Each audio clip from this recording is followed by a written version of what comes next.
Hello everyone, welcome back. So in our last lecture, we saw the nature of principle of management. And today we will be seeing the importance of principle of management.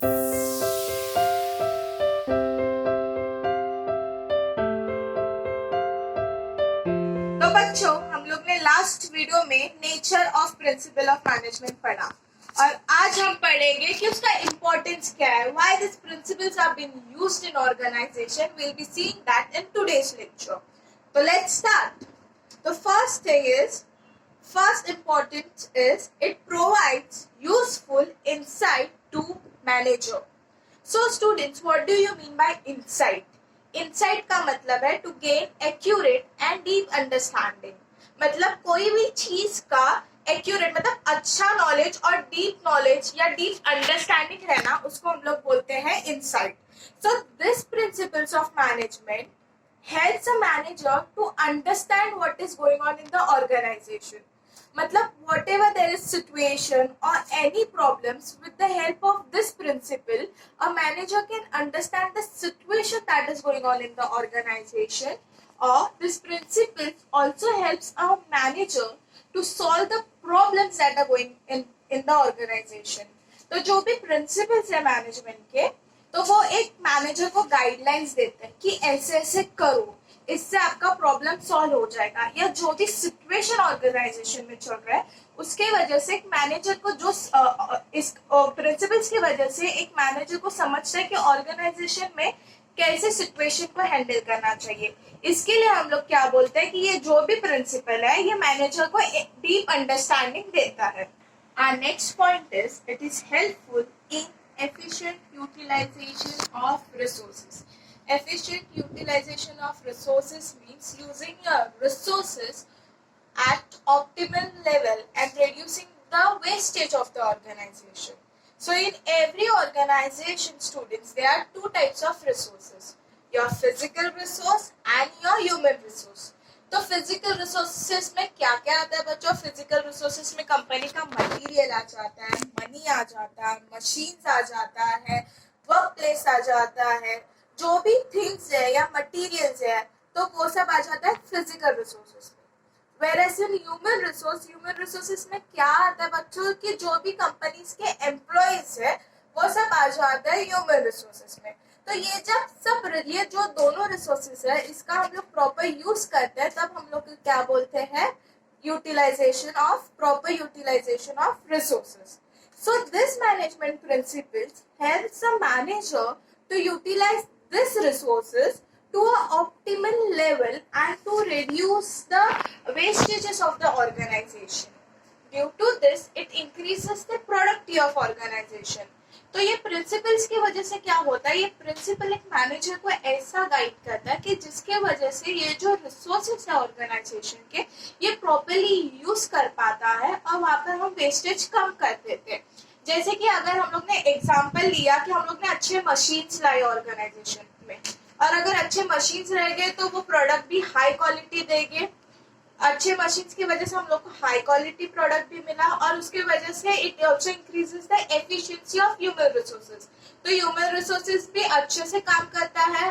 तो ये क्या हो रहा है? Basically जो भी resources है, हम लोग उनको अच्छे से यूज कर रहे हैं. So this principles of management also helps to guide manager to utilize this all resources of the organization effectively.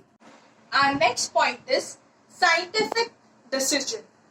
Now, what do you mean by scientific decision, students? Scientific decision means systematic and balanced decisions. So, this principles of management helps a manager to take scientific decision. We'll see how this principles of management helps a manager to take decisions whenever a problem arises, or this principle helps a manager to tackle the situation that is going on in the organization. जैसे कि अगर एक organisation में कोई भी problem है या कोई भी सिचुएशन करंट चल रहा है, ये प्रिंसिपल मैनेजर को बताता है कि कैसे वो सिचुएशन को हैंडल करे या कैसे वो प्रॉब्लम को फेस करे. तो वो ट्रायल एंड एरर बेसिस पे नहीं रहता है कि मैं ये करूंगा तो ये गलत होगा, भरोसा नहीं, बल्कि ये प्रिंसिपल और बोल रहा है कि ऐसे करो तो शायद आपको ये सिचुएशन आप समझ जाओगे. So this principles helps a manager to handle the situations, due to which a manager gets an idea about how to analyze the situation. ये प्रिंसिपल्स की वजह से एक मैनेजर को आइडिया मिलता है कि एक सिचुएशन को कैसे वो एनालाइज करे, और वो अल्टरनेटिव प्लान भी सोच लेता है कि ये सिचुएशन जो भी ऑर्गेनाइजेशन में है उसको कैसे कंट्रोल में करे. तो due to this principle a manager is able to understand the situation that is going on in the organization, and on the basis of that understanding he is able to take certain decision. इसके लिए हम लोग बोलते हैं कि this principle are helpful in taking scientific decision. Our next point is understanding social responsibility.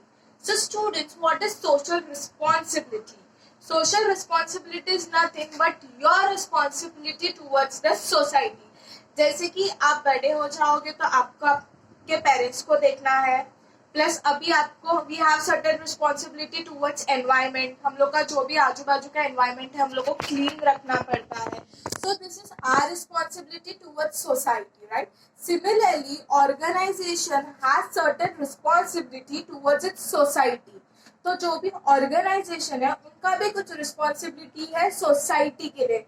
Has क्यों? क्योंकि organisation is part of society, तो logically organisation has certain responsibility towards society.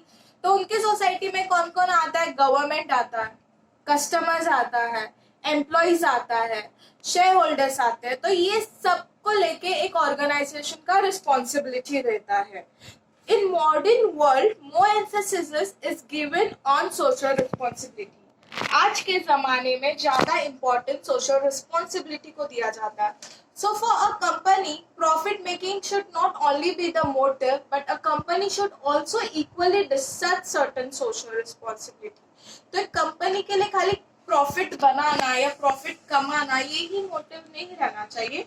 उनको कुछ सोशल रिस्पॉन्सिबिलिटी भी है उनका, जो उनको वो पूरा करना चाहिए. सो मैनेजमेंट प्रिंसिपल्स, what ये जो मैनेजमेंट के प्रिंसिपल है, this helps a manager to understand their social responsibility, and this principles also helps the manager to fulfil the same. तो ये जो भी प्रिंसिपल्स है मैनेजमेंट के, एक मैनेजर को अंडरस्टैंड समझने में मदद करता है कि उनका रिस्पॉन्सिबिलिटी क्या है, प्लस ये प्रिंसिपल उसको डिस्चार्ज मतलब ये जो भी रिस्पॉन्सिबिलिटीज है उनको पूरा करने के लिए भी मदद करता है. जैसे for example will take principle of fair remuneration, मतलब फेयर सैलरी देना. तो वो क्या हो गया? That is the responsibility of a company towards its employ. So due to this principle a company or manager is also able to fulfill and understand the social responsibility towards its society. Our next point is it encourages research and development. So this principles encourages research and development in the organization. We'll see how. So we all know these principles of management are flexible. They are dynamic. Dynamic matlab innovative, or you can say it keeps on changing. So these principles of management keeps on changing as per the situation of the organization. कोई भी company का situation हमेशा same नहीं रहता है, वो ऊपर नीचे हो जाता है. तो इसका जो भी एप्लीकेशन है या जो भी नेचर है ये प्रिंसिपल का, ये चेंज होते रहता है as per the situation of organization. If needed, a manager can also modify this principle according to the current situation that is going on into the organization. अगर जरूरत पड़ी तो ये जो मैनेजर है ये प्रिंसिपल में चेंजेस ला सकता है, ताकि जो भी करंट सिचुएशन है उसको हम मैच कर सके. इसके लिए हम बोलते हैं कि this principle encourages research and development, क्योंकि this principles keeps on changing as per the situation of the organisation. तो वहाँ पर कंटिन्यूसली कुछ ना कुछ रिसर्च चलते रहता है, क्योंकि हम लोग ने फॉर एग्जाम्पल अगर हम लोग ने जैसे सोचा है प्रिंसिपल, हम लोग ने अप्लाई किया, पर जैसे सोचा है उसके हिसाब से हम लोग ने रिसर्च किया, और जैसे सोचा वैसे रिजल्ट नहीं मिला तो हम लोग ने कुछ चेंजेस कर दिए. इसके लिए हम लोग क्या बोल रहे हैं? It encourages research and development to suit the current situation in the organisation. For example, Research and development departments always work on finding new techniques in the fields of production, finance, marketing and etc. तो research and development की जो team है वो हमेशा अलग अलग departments में काम करती है, जैसे फाइनेंस हो गया, मार्केटिंग हो गया, कि क्या क्या टेक्निक हम यूज करना चाहिए एक कंपनी का प्रोडक्टिविटी बढ़ाने के लिए. सो वी से this principle encourages research and development. Our next point is it helps to coordinate and control.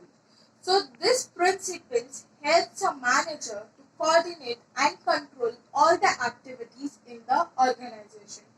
This principles guides a manager to coordinate all the activities at different levels. तो ये जो भी principal है ये manager को guide करता है कि जो भी एक्टिविटीज वो अलग अलग लेवल्स पे कर रहे हैं उसको कैसे कोऑर्डिनेट करे, and also helps to exercise better control over the organization. This principles also helps a manager to have proper control over all the activities that is going on in the organization. So this principles helps a manager to coordinate and control all the activities. तो ये जो भी principles है वो एक manager को guide करते हैं कि किस तरीके से ये एक्टिविटीज को कोऑर्डिनेट करना चाहिए एम्प्लॉइज के बीच में, और ये उनको कंट्रोल करने के लिए भी गाइड करते हैं. So our next point is it develops objective approach. So what is this objective approach, students? Objective approach in simple words it's nothing but having understanding of certain things and having complete and relevant information in that method. Objective approach मतलब कोई भी चीज का deep understanding रहना, relevant information हमारे पास रहना. सो students, with the help of various principles, a manager can develop objective approach in the organization. A manager can identify various business opportunities. He can also identify the root causes of the problems, and he can also provide appropriate solution to those problems. तो ये जो principles है वो एक manager को objective approach develop करने में help करता है. तो उससे क्या होता है बच्चों, एक मैनेजर अगर कोई भी कंपनी में कोई भी बिजनेस अपॉर्चुनिटीज है तो वो मैनेजर को हेल्प करता है वो आइडेंटिफाई करने के लिए. कोई भी प्रॉब्लम है तो उसको आइडेंटिफाई करने के लिए भी वो मैनेजर को हेल्प करता है. या अप्रोप्रिएट सोल्यूशन मतलब कोई तो अलग अलग सोल्यूशन भी प्रोवाइड करता है. ये सब प्रिंसिपल मैनेजर को ये सब सोल्यूशंस के साथ भी हेल्प करते हैं. So that's why we say it helps a manager to develop an objective approach. Due to this, it also builds the confidence of a manager in the organization. So students, today we saw the importance of principle of management. I hope you are clear with the concept. Thank you for your time.